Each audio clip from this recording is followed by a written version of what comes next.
Nous sommes le lundi 4 août, il est 18h à Paris, vous écoutez bien RFI, 19h à Moscou. Le journal en français facile. Diane Berger. Un représentant de la Maison-Blanche sera bientôt en Russie. Steve Witkoff va être accueilli par le Kremlin dans quelques jours. Moscou commence à répondre aux dernières déclarations américaines après les menaces du président des États-Unis, Donald Trump. Des anciens chefs du renseignement israélien ou de l'armée réclament l'arrêt de la guerre à Gaza. Une mobilisation importante, ils sont quasiment 600. Nous verrons les détails de leur demande dans quelques instants avec notre correspondant Michel Paul. Et puis les candidatures sont ouvertes à partir d'aujourd'hui pour la bourse Ghislaine Dupont et Claude Verlon, dédiée aux jeunes journalistes radio et techniciens de reportage. Les conditions pour tenter sa chance, c'est à la fin de ce journal. Le pouvoir russe sort de son silence après des jours sans répondre directement à Donald Trump.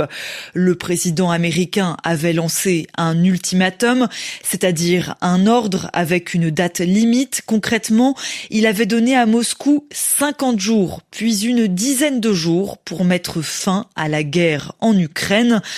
À moins d'une semaine donc de la limite, le porte-parole du Kremlin réagit sur différents sujets, notamment sur le déplacement récemment de sous-marins nucléaires américains et le voyage en Russie d'un représentant américain prévu dans les jours à venir. À Moscou, les explications de Jean-Didier Revoin.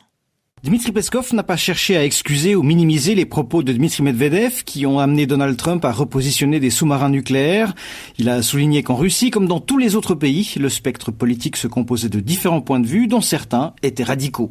L'occasion pour le porte-parole du Kremlin de rappeler d'abord que seul Vladimir Poutine définit la politique étrangère de la Russie et ensuite que le pouvoir appelle à la prudence dans la rhétorique nucléaire. Mais on dirait que le changement de ton de Donald Trump n'a pas froissé le Kremlin qui dit attendre son émissaire Steve Witkoff à Moscou cette semaine pour une rencontre qu'il a qualifiée d'importante et d'utile, sans donner d'autres précisions. L'occasion enfin pour Dmitri Peskov d'ouvrir des perspectives sur une éventuelle rencontre entre Vladimir Poutine et Volodymyr Zelensky, à condition toutefois que le travail préparatoire des experts en vue d'une telle rencontre soit terminé, ce qui n'est d'après lui pas encore le cas. Jean-Didier Revoin, Moscou. RFI. La situation est loin de s'apaiser, en tout cas entre Moscou et Washington. Donald Trump menace d'ailleurs d'augmenter les taxes douanières sur les produits indiens, car l'Inde a acheté récemment du pétrole russe.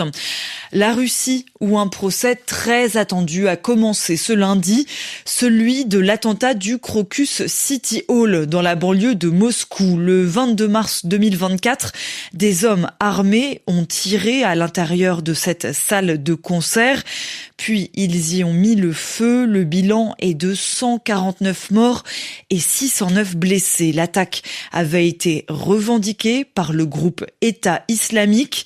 Le procès à huis clos, c'est-à-dire sans journalistes, concerne 19 personnes, dont les 4 tueurs présumés. Benyamin Netanyahou va convoquer son cabinet cette semaine, l'équipe rapprochée du Premier ministre israélien, pour discuter des ordres qui vont être donnés à l'armée concernant la guerre à Gaza. La pression internationale est toujours forte pour mettre en place un cessez-le-feu, une pause durable des combats et lutter contre la famine qui met en danger les Palestiniens. Depuis jeudi dernier, le Hamas et le djihad islamique ont publié des vidéos qui montrent des otages affaiblis et très maigres, ce qui inquiète en Israël. Et dans ce contexte, près de 600 anciens responsables de la sécurité d'Israël se mobilisent, des anciens chefs espions et militaires notamment. Ils lancent un appel à Donald Trump. Le président américain doit faire pression, selon eux, sur Benyamin Netanyahou pour mettre fin à la guerre et ramener les otages. Michel Paul de RFI à Jérusalem. En tout, ils ont plus de 1000 ans d'expérience cumulée. Ils sont plus de 550 anciens responsables de haut rang de l'armée, des services secrets intérieurs le Shin Bet, et extérieur, le Mossad, comme Tamir Pardo, ancien chef du prestigieux service de renseignement. Nous nous camouflons derrière un mensonge que nous avons créé, un mensonge qui est présenté au public israélien et à mon grand regret, le monde a déjà compris que ce n'est pas la réalité. Ils écrivent à Donald Trump et présentent un clip vidéo destiné, lui, au public israélien. Arrêtez la guerre à Gaza, exhorte ce courrier du mouvement des commandants pour la sécurité d'Israël, signé des chefs espions, militaires, policiers et diplomates, et rendu public la nuit dernière. Nous avons le devoir de nous lever, alerte Ami Ayalon, ancien directeur du Shin Bet. Amos Malka, lui, est un ancien chef des renseignements militaires. Tout d'abord, Israël doit présenter un projet d'accord global raisonnable, pas quelque chose qui, à l'évidence, sera rejeté par la partie adverse. Trouver une formule pour libérer les otages. L'armée doit se retirer sur un périmètre acceptable autour de Gaza et ensuite mettre en place un système de gouvernance civile avec les États-Unis et les pays du Golfe et d'autres. Nous considérons en tant que professionnels que le Hamas ne représente plus une menace stratégique pour Israël, concluent les signataires de cette lettre. Michel Paul, Jérusalem, RFI. Un autre appel fait polémique en Israël, une pétition signée cette fois par 1 millier d'artistes israéliens. Ils dénoncent, je cite, les événements horribles dans la bande de Gaza et ils demandent la fin des combats. Une partie du monde des arts est en colère contre eux, elle n'est pas d'accord et la ministre de la Culture leur demande même de se rétracter, d'enlever leur signature.